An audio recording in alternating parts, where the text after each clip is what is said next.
टोक्छ है फेरि र हाम्रो काकाले छुट्याउँदै हुनुहुन्छ यस्तो भेट्यो प्रथम सर्प खानु खोज्या होला नेउरी मुसा होइन कस्तो गाँठो पर्दछ यो अब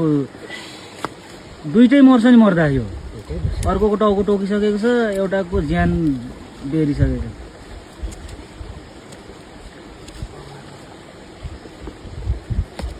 के सर्प रहेछ यो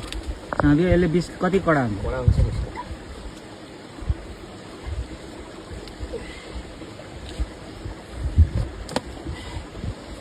छुट्याउन सकिँदैन क्या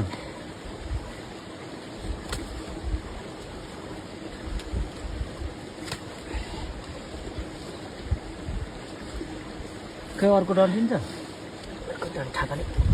छुट्याउन नसकिने रहेछ साह्रो पक्रेको रहेछ